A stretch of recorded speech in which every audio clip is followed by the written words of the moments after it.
Bismillahirrahmanirrahim. Assalamualaikum warahmatullahi wabarakatuh.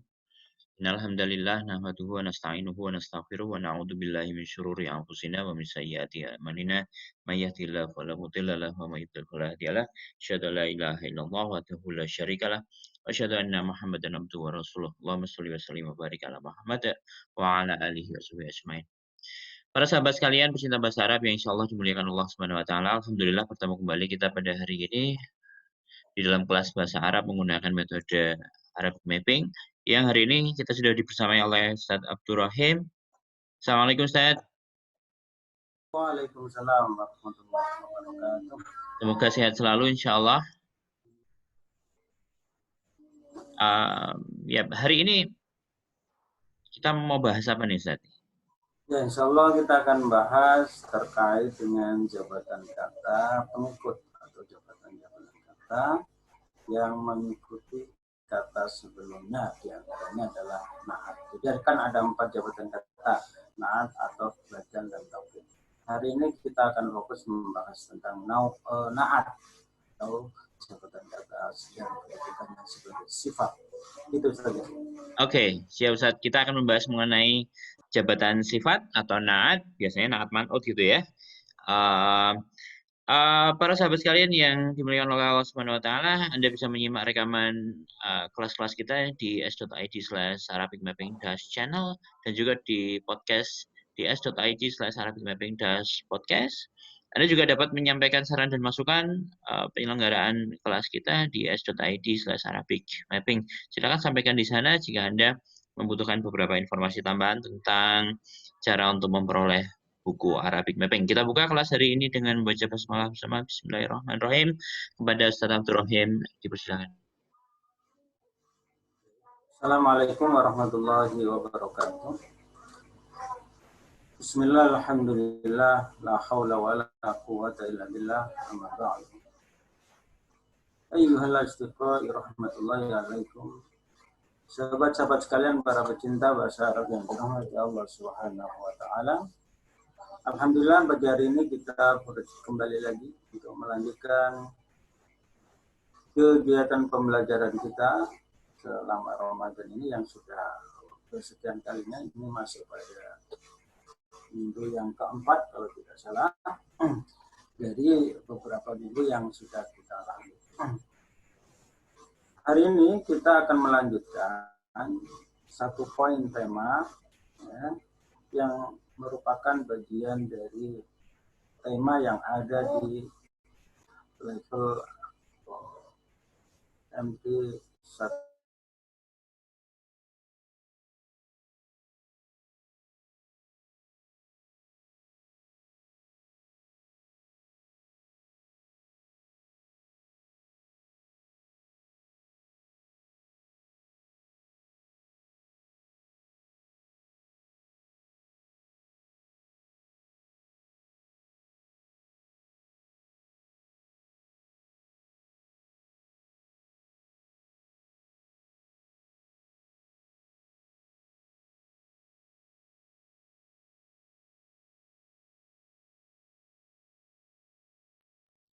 Assalamualaikum Ustaz.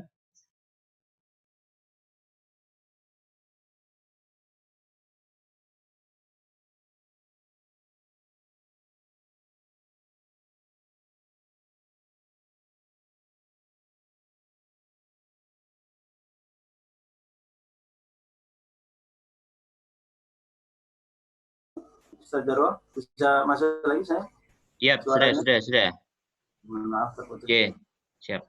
Jadi jabatan kata yang dia masuk kelompok tawabi atau jabatan kata yang dia mengikuti terhadap isim yang diikuti atau bahasa Arabnya majrur, itu kan ada naat atau badal taukid.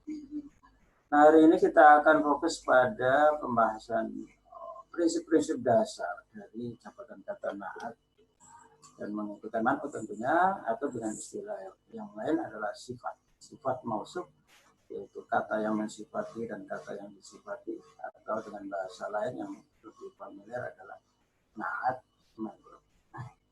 Baik, silakan untuk konsentrasi pada materi yang saya share berikut ini.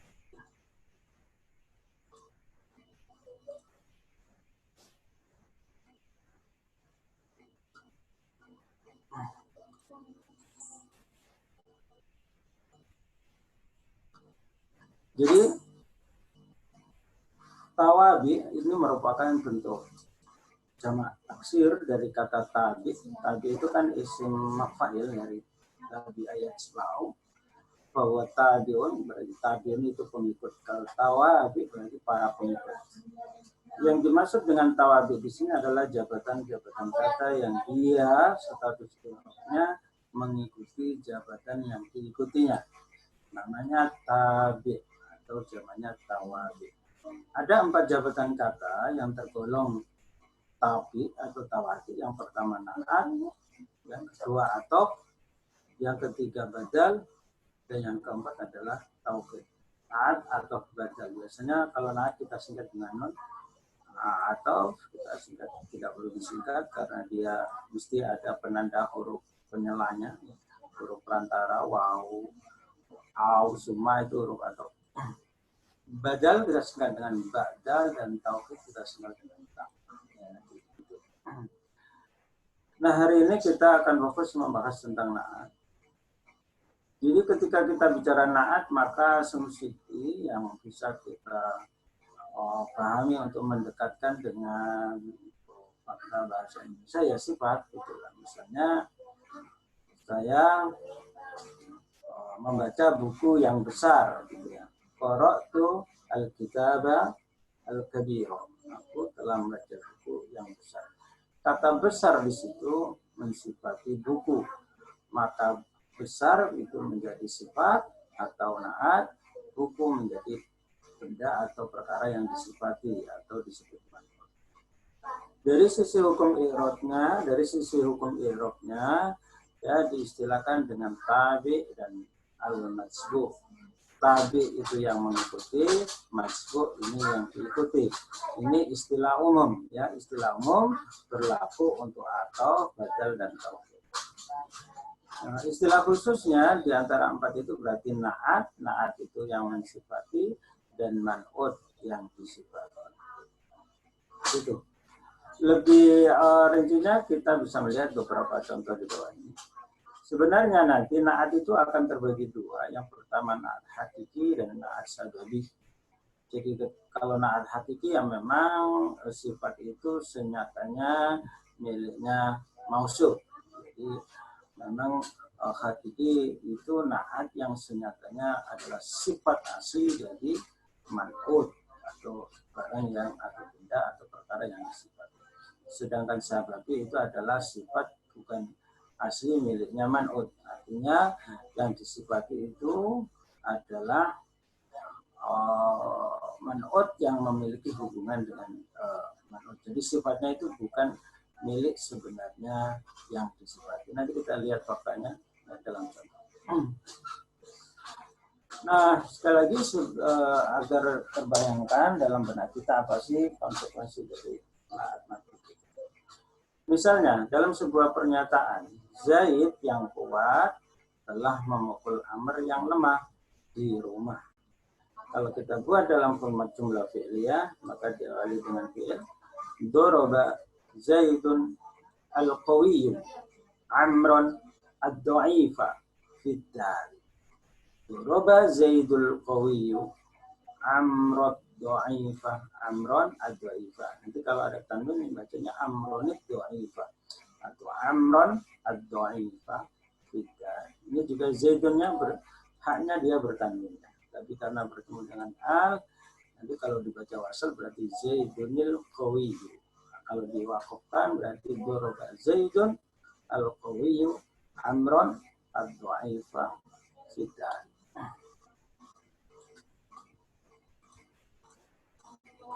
Nah, jemaah sekalian, para peserta yang dirahmati Allah Subhanahu wa taala, mana jabatan kata yang posisinya sebagai na'at dalam konteks jumlah yang saya sampaikan atau penyataan berikut ini? Yang kedudukan sebagai na'at adalah kata al-qawiyyu sama ad-dha'ifu, ya. Al-qawiyyu ini artinya kuat. Posisinya mensifati yang disifati Zaid. Zaid yang kuat. Maka kata al-qawiyyu harus dibaca rofa sebab yang disifatinya atau man'utnya rofa dikarenakan jabatan dia sebagai fa'il atau subjek. Sebagaimana kita ketahui bahwa setiap jabatan kata yang dibaca, yang kedudukannya sebagai fa'il harus dibaca rofa, maka harus al-qawiyyu. Itu yang pertama ya, catatan yang pertama. Catatan yang kedua, karena yang disifati mudzakkar laki-laki, maka bentuk sifatnya juga harus laki-laki. Zaidun al-qawiyyu. Tidak boleh Zaidun al-qawiyyatu. Tidak boleh. Karena Zaidun itu mudzakkar, sifatnya juga harus mudzakkar. Yang ketiga, Zaid nama orang. Nama orang itu terhukumi sebagai kata yang ma'rifat, ya, isim ma'rifat, isim yang sudah tertentu maknanya. Maka sifatnya pun harus ma'rifat, harus dikasih al, ya, tidak boleh daraba zaidun qawiyun, ya, karena zaidun itu ma'rifat, maknanya sudah tertentu sebab nama orang. Semua nama orang itu masuk kategori isim ma'rifat, ya. Itu jadi ada ada 4 catatan terkait dengan naat, dengan model naat hakiki tadi. Yang pertama ya, naat mengikuti man'utnya dari sisi mudzakkar muannasnya, ya. Kalau man'utnya mudzakkar, naatnya harus mudzakkar. Yang kedua, naat mengikuti i'rabnya man'ut. Kalau salah satu dari i'rabnya man'ut gitu ya. Kalau man'utnya marfu atau dibaca rofa, naatnya juga harus dibaca rofa. Maka kata al-qawiyyu harus rofa al-qawiyyu, tidak boleh al-qawiyyah atau al-qawiyyu. Yang ketiga, kalau yang disifati itu mufrad, naatnya juga harus mufrad. Kalau yang disifati tasnya, naatnya juga harus tasnya, dan seterusnya. Ya, nanti saya simpulkan penjelasan terkait naat hakiki. Kesimpulannya kita lebih fokus pada contoh ini. Daraba Zaidun al-qawiyyu Amrun ad-dha'ifa fiddar. Nah, contoh berikutnya yang kedudukannya sebagai naat adalah kata ad-dha'ifa, yang lemah. Kata ad-dha'ifa kedudukannya sebagai naat, man'utnya adalah amron, sedangkan kedudukan amron sebagai maf'ul bih atau objek. Setiap jabatan kata yang kedudukannya sebagai objek harus dibaca nasab, maka tanda nasabnya menggunakan fathah. Ya, amron ad-dha'ifa harus berharakat fathah, ya, karena dia mengikuti amron yang harus dibaca nasab dan tanda nasabnya menggunakan fathah. Sebab isim mufrad. Fiddar. Daraba Zaidun al-qawiyyu amrun ad-dha'ifa fiddar. Ya, si Zaid yang kuat telah memukul Amr yang lemah di rumah. Ini contoh yang pertama. Contoh yang kedua, antaziru Zaidan al-qawiyya fiddar.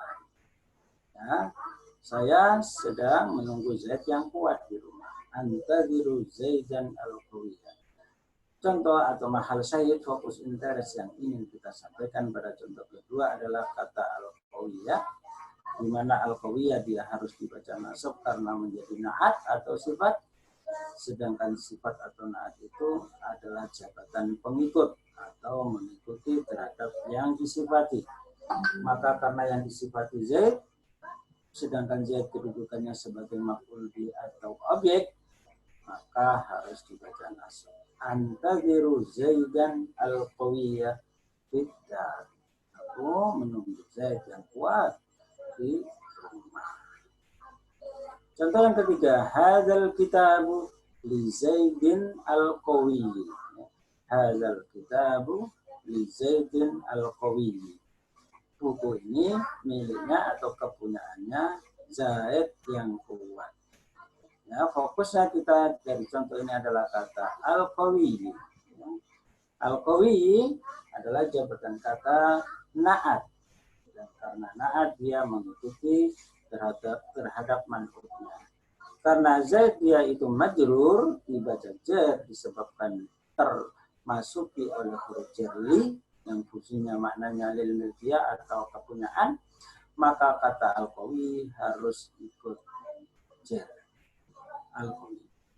Nah, itu beberapa contoh dan penjelasan yang tadi sudah saya sampaikan. Nah, ini adalah merupakan contoh naat hakiki, di mana naat itu senyatanya merupakan sifat man'ut. Ya. Jadi naat itu realitasnya memang sifat dari man'ut. Nah, naat hakiki ini kalau kita simpulkan, dia adalah jabatan yang mengikuti terhadap man'utnya atau majhulnya. Mengikuti dalam hal apa? Mengikuti dalam hal 4 perkara dari 10 perkara. Jadi mengikuti 4 perkara dari 10 perkara. Apa 4 perkara itu? Yang pertama, mengikuti dari sisi salah satu di antara 3. Nah, satu di antara 3 jenis i'rab, ya, yaitu rofa, nasab, jar. Ya, ada 3 yang mengikuti salah satu dari i'rab, rofa, nasab, jar. Apakah rofa, apa nasab, atau jar. Ini 1 poin, ya, 1 poin, mengikuti 4 poin dari 10 perkara. Poin yang kedua, mengikuti dari sisi jenisnya, mudzakkar muannas, ya. Jadi 3 tambah 2 5, ya. Mudzakkar muannas berarti 2 5 kan. Mengikuti salah satu dari 2 hal, mudzakkar apa muannas, yaitu mudzakkar, maka sifatnya juga harus mudzakkar. Nah, ini 2 poin yang kedua. Ya, poin yang kedua mengikuti salah satu di antara mudzakkar muannas. Kemudian poin yang ketiga, mengikuti salah satu dari 2 hal, yaitu makrifat nakiro. Berarti 5 tambah 2, ada 7. Ada 7 dari poin yang ketiga, ya, mengikuti, kan tadi saya katakan naat hakiki mengikuti 4 perkara atau 4 poin dari 10 perkara. Nah, yang terakhir adalah mengikuti dari sisi salah satu 3 kemungkinan, mufrad, tasniyah, dan jamak, 10. Ya. Apa 10 tadi? Yang pertama adalah rofa, nasab, jar, ada 3, ya. Yang ketiga adalah rofa, nasab, jar, 3. Kemudian yang keempat dan kelima itu adalah mudzakkar muannas, ya, itu 5. Kemudian 2 lagi adalah nakir ma'rifat, 7. 3 lagi adalah mufrad, tasniyah, jamak. Jadi 10. Nah, dalam konteks naat hakiki dia mengikuti salah satu dari 10 tadi. Maksudnya ketika man'utnya itu mufrad, naatnya juga harus mufrad. Ketika man'utnya tasniyah, naatnya juga harus tasniyah. Misalnya kalau tasniyah, kita ungkapkan 2 pelajar yang kuat telah memukul amr yang lemah. Bisa doroba, atau misalnya doroba atau libani al-qawiyani. Doroba atau libani al-qawiyani. Amron ad-du'aifa tidak. Ya. Kalau jama' misalnya para pelajar yang kuat telah memukul amr. Berarti doroba atau libuna al-aqwiya'u. Al-aqwiya'u. Amron ad-du'aifa tidak, dan seterusnya. Ya. Ini semua naat hakiki yang kesimpulannya tadi adalah mengikuti 4 hal atau 4 poin dari 10 perkara. Nah, kemudian yang kedua dikenal dengan istilah sababi. Apa sih bedanya sababi dengan hakiki? Kalau sababi itu adalah naat yang mensifati, ya, terhadap perkara yang memiliki hubungan terhadap yang disifati. Atau dalam penjelasannya naat sababi itu adalah naat yang merupakan isim zuhir yang diidhofahkan terhadap dhamir yang kembali kepada man'ut. Intinya perkara yang disifati lafaz sebelumnya atau majhulnya itu bukanlah sifat sebenarnya, tetapi sifat yang ada hubungannya dengan man'ut. Sifatnya sesuatu yang ada kaitannya dengan man'ut. Sebagai contoh ini, saya sedang menunggu Zaid yang ayahnya pandai di rumah, gitu ya. Jadi sifat pandainya itu pada ayahnya Zaid, gitu ya. Bukan sifatnya Zaid. Pandainya itu bukan pada sifatnya Zaid, tapi ayahnya Zaid. Maka itu dikenal dengan istilah sababi. Contohnya adalah antadiru Zaidan al-alima abuhu biddari. Antadiru, saya menunggu Zaidan si Zaid al-alima yang pandai abuhu ayahnya. Jadi sifat pandainya itu sebenarnya hakikatnya adalah sifat berarti ayahnya Zaid, bukan sifatnya Zaid ya dalam konteks ini. Maka dijelaskan naat sababi itu naat yang merofakan isim dohir. Isim dohir itu kan isim selain domir. Semua isim selain domir itu disebut isim dohir. Dalam konteks ini isim dohirnya adalah kata abu. Ya. Cuma ini kebetulan bentuknya adalah asmaul khamsah. Ya ini rofa, dibaca rofa ya karena dia dirofakan oleh naat al-alim. Ini dia. Makanya dalam definisi tadi saya ulang, naat sababi, naat yang merofakan isim domir yang dirofakan dengan domir yang kembali kepada man'ut. Pasti ada domir kalau naat sababi, domir yang kembali kepada man'utnya. Jadi ini tetap statusnya sebagai man'ut. Hanya saja tidak man'ut secara realitas, tetapi man'ut yang man'utnya perkara yang ada hubungan dengan dia. Begitu. Nah, dalam kasus naat sababi ini hanya mengikuti 2 perkara dari 5 perkara. Ya. Jadi untuk naat sababi hanya mengikuti 2 poin dari 5 poin. Kalau yang naat hakiki tadi mengikuti 4 perkara dari 10 perkara. Apa itu 2 perkara dari 5 perkara? Yang pertama mengikuti dari sisi salah satu di antara i'rabnya. Rofa, nasab, jar ada 3 ya. Karena Zaid ini nasab sebab kedudukannya sebagai objek atau maf'ul bih, maka naatnya harus nasab. Bacanya di sini harus al-alimah. Itu satu.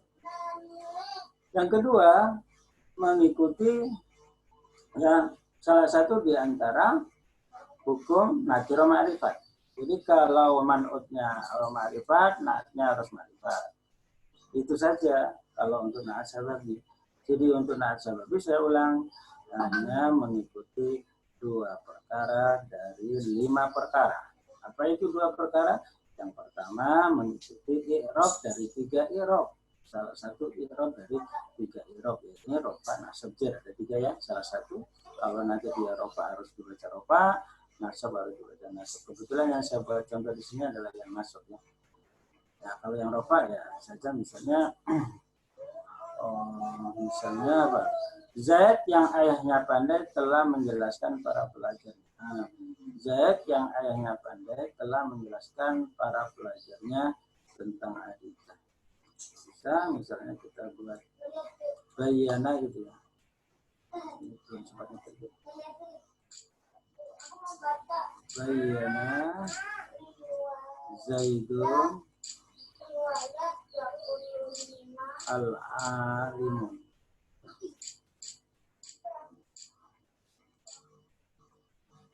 Abu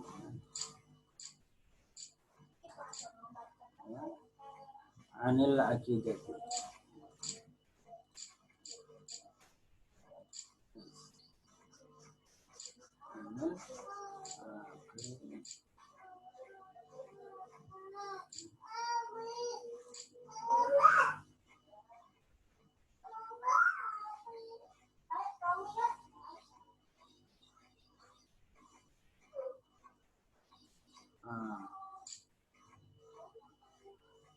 Dari para pelajarnya berarti dari sini gitu ya.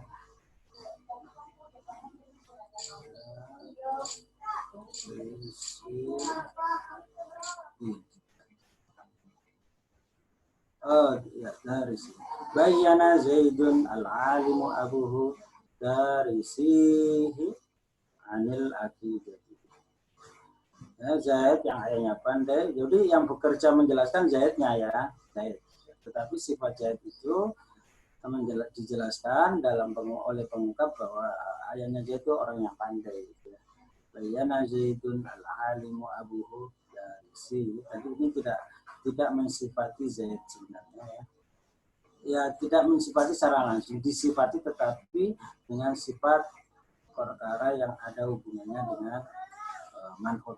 Makanya dalam penjelasan na'at itu adalah isim pengikut yang menyempurnakan isim yang diikuti dengan menjelaskan sifat-sifatnya atau sifatnya sesuatu yang berhubungan dengan majbu atau berhubungan dengan man'ut. Ya, lebih. Baik itu ya. Jadi kalau saya ulang, na'at dibagi menjadi dua, na'at hakiki dan na'at sababi. Na'at hakiki itu adalah na'at yang senyatanya milik man'ut sifatnya. Dia mengikuti 4 perkara dari 10 perkara. Sedangkan na'at sababi itu adalah na'at yang bukan senyatanya sifat itu miliknya man'ut. Ya.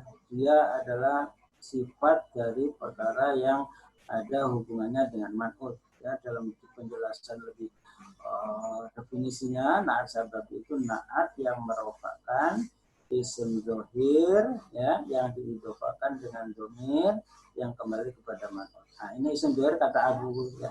Dhamirnya kata Hu, dhamirnya kembali kepada Zaid, ayahnya gitu ya. Nah, ini harus rofa ya. Ini harus rofa. Yang isim dhohir setelah na'at sababi itu harus dibaca rofa. Nah, untuk na'at sababi hanya mengikuti 2 perkara dari 5 perkara. Apa 2 perkara? Yaitu hanya dari aspek nakiro ma'rifat sama rofa nasojin. Sama rofa nasojin. Itu untuk na'at ya, pembahasan na'at. Nah, yang kedua dari tawabi itu atof ya. Atof ya, yang mengikuti itu tapi ya yang diikuti itu majrur lebih rincinya atof dan maktub alaih. Atof itu lafaz pengikutnya, kalau maktub alaih berarti lafaz yang diikuti oleh atof. Nah, ini lebih mudah ya konsepnya karena atof itu selalu diselai oleh huruf atof. Intinya kita harus kenal huruf atof ya. Di Arab Pemimpin sudah saya tulis itu di halaman 7. Huruful adi ya, huruf-huruf atau ada waw, summa, waw, au, summa gitu ya. Ya kalau membuat contoh ya tinggal saja misalnya misalnya ya masih dengan kosakata yang biasa kita munculkan biar agak ringan mau menerima kosakata. Misalnya adalah Zaid dan Mahmud telah memukul Amr. Nanti doroba Zaidun wa Mahmudun. Doroba Zaidun wa Mahmudun Amron. Seperti itu. Maka untuk ataf ini hanya cukup kita mengenal mana saja yang termasuk huruf ataf. Nah, setelah huruf ataf dia i'rabnya mengikuti kepada majburnya atau majbur. Tidak ada konsep harus mengikuti ma'rifat nakirahnya, tasniyah jamak enggak, karena naat itu hanya penyambung. Maka tidak harus mengikuti dari sisi mutakallim muannasnya, nakirah ma'rifatnya, ya, kemudian mufrad jamak tasniyahnya enggak harus, ya, karena dia perkara yang lain hanya digabungkan. Maka sekali lagi penting untuk mengenal huruf ataf. Kalau di Arabic Mapping 1 itu bisa dilihat di halaman 7. Itu saya buat singkatan begini agar mudah kita menghafal semua huruf ataf. Huruful atfi, huruf ataf adalah wafat summa am au hatta lakin la bal. Jadi hafal semua huruf atau wa, wau, fa, summa, am, au.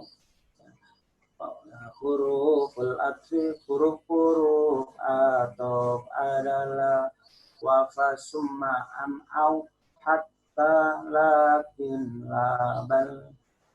Demikian, semoga bermanfaat dan bisa memberikan pemahaman yang baik. Untuk waktu berikutnya bisa kita manfaatkan untuk diskusi atau tanya jawab. Monggo Ustaz Jarwo untuk mengendalikan forum. Baik, terima kasih Ustaz. Bapak dan Ibu, sahabat sekalian, pecinta bahasa Arab yang dimuliakan Allah Subhanahu wa taala. Saya mengundang para sahabat sekalian untuk bisa menyampaikan pertanyaan melalui kolom chat. Hari ini kita membahas mengenai naat man'ut. Ada beberapa klasifikasi yang tadi sudah dijelaskan oleh Ustadz Abdul Rahim. Ada sebuah worksheet yang sangat membantu dibuat oleh beliau menggunakan word processor dengan Microsoft Word yang alhamdulillah bisa memberikan satu gambaran pemetaan yang jelas ya, insya Allah. Baik para sahabat sekalian, silakan sampaikan pertanyaan Anda melalui kolom chat. Anda juga bisa menyampaikan pertanyaan-pertanyaan melalui komentar di Facebook channel Arabic Mapping yang dapat Anda akses di s.id/arabicmapping.channel. Juga Anda bisa menyimak rekaman podcast dari kelas-kelas kita di s.id/arabicmapping-podcast. Sementara ini belum ada pertanyaan yang masuk, Ustaz.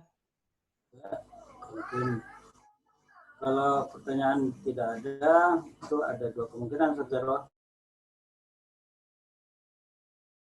Pertama, yang kedua tidak paham sama sekali. Tapi semoga insya Allah yang pertama. Alhamdulillah satu, Ustaz.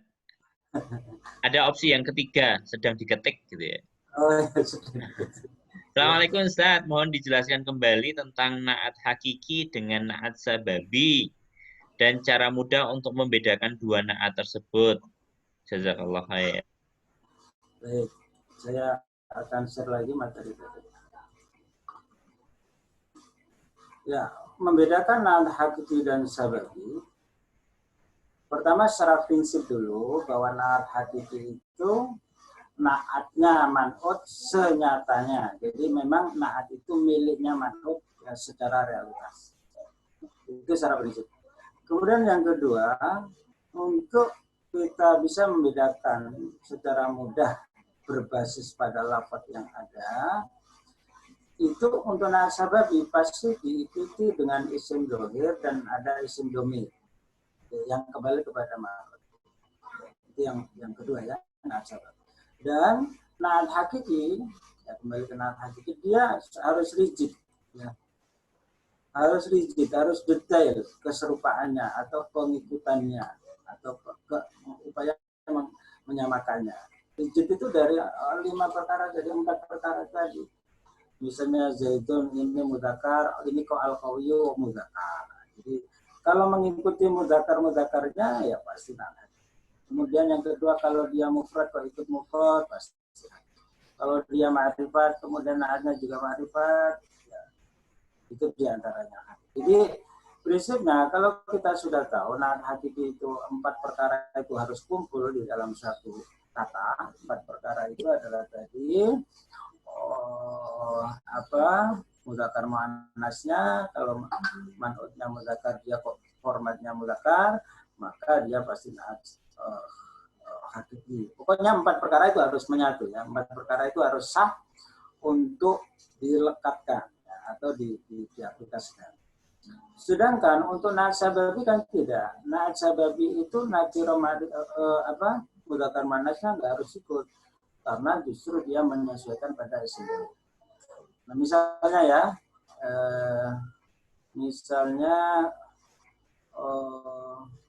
oke, yang ini ya, yang ini saya ganti.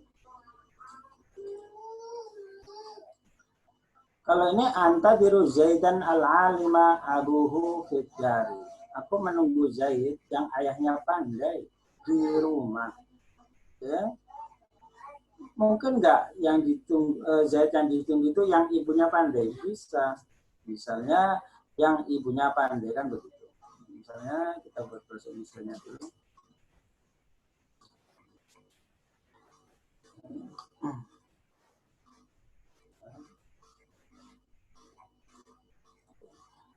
Yang ibunya, bukan ayahnya.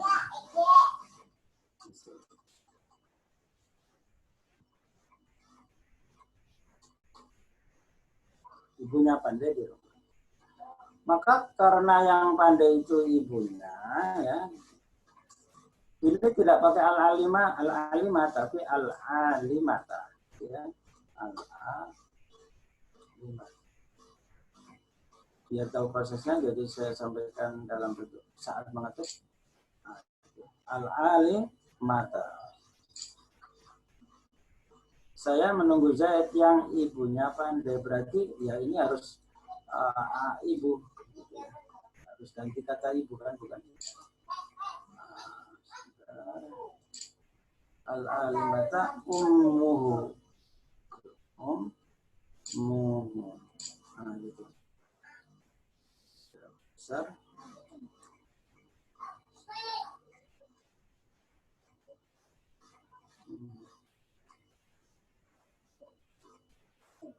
Antadiru Zaidan al-alimata ummuhu. Ya, kata ummu ini harus rafa. Karena na'at sababi itu adalah na'at. Na'atnya kan dikata al-alimata. Na'at. Nah, na'at ini merupakan isim dohir. Nah, ini isim dohir. Ya. Isim dohir itu adalah isim selain dohir, itu isim dohir. Ini harus dibaca rafa, ummu. Tidak boleh ummah atau umi. Tidak boleh. Harus rafa. Kemudian isim dohirnya diidofahkan atau disandarkan dengan domir yang kembali kepada man'ud. Ini tetap terhukumi sebagai man'ud ya, terhukumi secara redaksi. Walaupun sifatnya bukan pandai ini bukan sifatnya Z, ya. Jadi dia terhukumi secara status sirafnya sebagai man'ud karena definisi na'at itu kan isim pengikut yang mensifati kepada man'udnya atau majhulnya atau sesuatu yang berhubungan dengan man'ud. Nah, ini sesuatu yang berhubungan dengan man'ud yang masuk kategori sababi tadi. Jadi untuk mendeteksi na'at sababi itu pasti setelah na'at sababi itu diikuti oleh isim dohir yang teridofahkan atau diidofahkan dengan domir. Nah, tentunya domir ini menyesuaikan terhadap man'udnya. Ya, kalau di sini mudzakkar, ya domirnya harus tentunya bentuk mudzakkar. Ya. Tapi kalau di sini man'udnya itu muannas, domirnya harus muannas. Tetapi na'at di sini dari sisi mudzakkar muannasnya tidak mengikuti man'udnya. Karena na'atnya ini tidak serealitasnya atau tidak senyatanya menjadinya man'ud. Dia hanya sifat dari perkara yang ada hubungannya dengan man'ud. Maka untuk ungkapan saya sedang menunggu Zaid yang ibunya pandai menggunakan al-alimata bukan al-alimah, gitu ya. Antadiru Zaidan al-alimata ummu, gitu ya. Sudah. Baik, itu jadi lebih simpelnya adalah pertama kita mengenal prinsipnya na'at hakiki itu adalah sifat dari mausuf senyatanya atau realitasnya memang sepenuhnya sifatnya man'ud, sedangkan na'at sababi itu adalah na'at atau sifat yang mensifati lafaz yang mensifati lafaz yang memiliki hubungan dengan sifat dengan lafaz yang ada hubungannya dengan mausuf. Nah, secara definisi tadi ya, na'at hakiki, na'at sababi itu adalah na'at yang merupakan isim dohir yang diidofahkan dengan domir, diidofahkan itu sandarkan dengan domir yang kembali kepada man'ud. Saya ulangi lagi untuk mengkaitkan dengan contoh, gitu ya. Ini na'at sababi, definisinya na'at yang merupakan isim dohir yang ini. Umum ini ya. Sama ini juga isim dohir, ini juga isim dohir. Ini harus rofa, pasti rofa ya untuk na'at sababi isim dohirnya. Tetapi dia juga harus disandarkan, ya, diidofahkan dengan domir. Harus ada domirnya yang kembali kepada man'ud, kembali ke sini. Jadi domiru ini kembali ke sini. Nah, tentunya domirnya harus penyesuaian ya dengan man'udnya. Kalau mufrad ya pakai hu, gitu ya. Mufrad mudzakkar pakai hu. Kalau di sini muannas maka domirnya muannas, gitu ya. Misalnya ini ya, ini misalnya Zaidnya kita ganti perempuan ya. Aku menunggu apa misalnya Mahmudah, gitu ya. Aku menunggu Mahmudah yang pandai ibunya, maka antaziru mahmudata al-alima abuha. Demikian Sajaro, semoga bisa dipahami dan mudah. Baik, Ustaz, ada satu pertanyaan dari sahabat Nabila. Beliau menghendaki untuk bisa menyampaikan langsung kepada panjenengan, sehingga saya unmute ya. Nah, silakan sahabat Misbah Nabila. Assalamualaikum warahmatullahi wabarakatuh. Waalaikumsalam. Ustaz, dulu ketika saya belajar Naat Manut, itu tidak seribet ini pikiran saya, karena langsung dicontohkan misalnya begini, innallaha ghafurun rahimun, maka ghafurun rahimun adalah Naat Manut. Atau juga dicontohkan misalnya wa'atadna lil kafirina minhum adaban aliman. Adaban aliman adalah Naat Man'ut.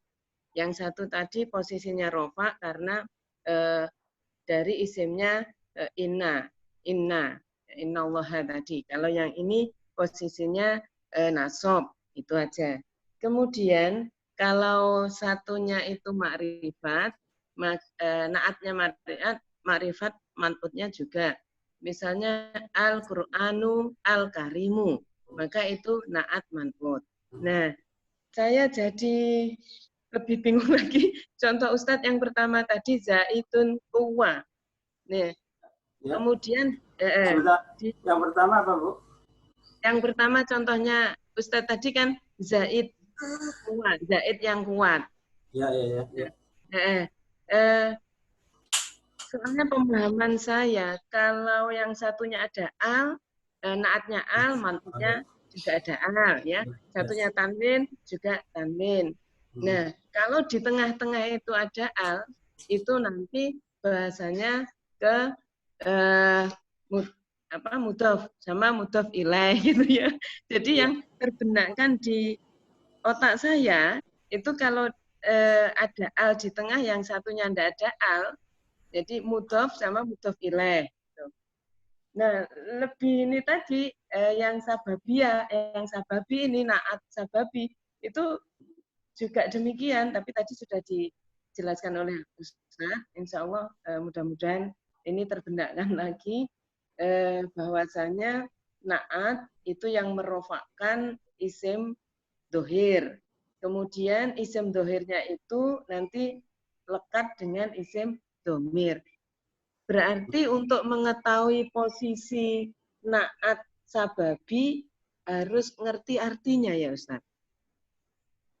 Itu aja pertanyaan saya. Assalamualaikum warahmatullahi wabarakatuh. Waalaikumsalam warahmatullahi wabarakatuh. Baik, saya masih sabi ya itunya ya di materinya. Yang pertama terkait lebih pada langsung contoh ya. Langsung contoh, karena kenapa bingung? Karena ada asumsi dari Bu Nabila kalau ma'rifat itu selalu dikasih al. Tidak selalu. Tidak, itu salah satu diantaranya cara memakrifatkan sebuah isim nakiro. Kalau isim nakiro untuk memarifatkannya itu dengan diberi al, memang ya kalau isim nakiro. Tetapi tidak semua isim makrifat itu harus diberi al. Ada beberapa kata atau kelompok kata yang dia itu terhukumi makrifat dengan tanpa diberi al dan bahkan tidak boleh dikasih al. Itu terhukumi makrifat. Sebagai contoh, semua nama orang itu terhukumi makrifat. Nama orang itu terhukumi makrifat, sehingga tidak perlu dikasih al. Karena nama orang makrifat, sifatnya harus makrifat. Maka kata makrifatnya, karena dia itu sinakiro itu adalah kowiyun, untuk memarifatkannya harus diberi al. Maka ungkapannya harus zaidun al-kowiyu, tidak boleh zaidun kowiyun, ya, karena zaid itu makrifat, ya, di mana dia menjadi man'ud dari naat kowiyun. Nah, contoh-contoh yang disampaikan oleh Bu Nabila itu mengambil realitas yang banyak. Ada memang di Al-Quran misalnya innallaha azizun ghafurun, ya. Azizun itu man'ut, ghafurun itu innallaha azizun ghafurun. Sebentar, innallaha azizun, sesungguhnya Allah itu maha agung atau maha mulia. Dan kalau itu bukan naatman artinya. Itu sudah sebentar. Azizunnya itu khobar, ya. Khobar inna. Kalau itu bukan naat manut, itu atau bayan gitu ya. Karena tidak ada huruf atau. Antara kata azizun ghafurun itu bukan naat manut, tapi itu atau bayan istilahnya. Maknanya dan azizun ghafurun, ya, maha mulia dan maha mengampuni, kan begitu. Itu bukan susunan naat manut. Itu yang pertama, ya. Jadi kenapa bingung?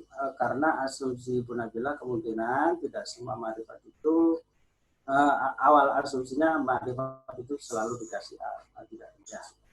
Banyak kata-kata yang terhukumi ma'rifat tanpa perlu diberi al. Ya. Seperti semua nama orang itu terhukumi ma'rifat, termasuk nama tempat. Atau misalnya isim isyarah itu adalah isim ma'rifat. Hadza, hadhihi, dzalika, tilka itu isim ma'rifat. Semua isim isyarah. Termasuk semua isim dhamir. Isim dhamir itu ma'rifat. Misalnya kita ucapkan ini yang besar, berarti hadza al-kabiru. Ini yang besar. Hadza harus al-kabiru kalau dalam posisi sebagai naat. Hadza al-kabiru. Oke, misalnya kita ingin contoh naat yang sama-sama naat ada al dan manutnya ada al. Bisa misalnya aku memukul tembok yang besar. Nah, itu. Misalnya dorobtu al-jidaro al-kabiro. Memang itu harus al-al karena kata jidar itu dia kalau tidak dikasih al maka dia nakiro. Ya, kalau kita menginginkan makrifat, ketika kemudian kita memunculkan sifat harus makrifat. Ya, misalnya dorobtu al-jidaro al-kabiro. Ya, dorobtul jidarol kabiro. Itu. Tapi kalau dibuat dalam format nakiro, ya berarti dorobtu jidaron harus kabiro. Jadi apa yang saya sampaikan tadi itu terkait hukum-hukumnya secara rinci. Ya. Kalau tadi yang disampaikan Bu Nabila kan berbasis pada contoh, yang kemungkinan potensinya ketika berbasis pada contoh itu tidak membackup kemungkinan yang lain, seperti kemunculan asumsi bahwa ma'rifat itu mesti selalu ada al. Nah, tadi saya ulang ya 4 hukum tadi untuk isim naat hakiki mengikuti 4 perkara dari 10 perkara. 4 perkara itu yang pertama, kalau yang diikuti itu rofa, maka dia harus rofa. Ya, jadi 1 poin dari 3 poin. Kemudian mudzakkar muannasnya. Kalau yang diikuti mudzakkar, maka dia juga harus mudzakkar. Contoh misalnya, ya ini kita ganti saja misalnya Mahmudah yang kuat, gitu ya, telah memukul Amron yang lemah. Dan bisa dorobat Mahmudatu al-qawiyatu. Kan begitu.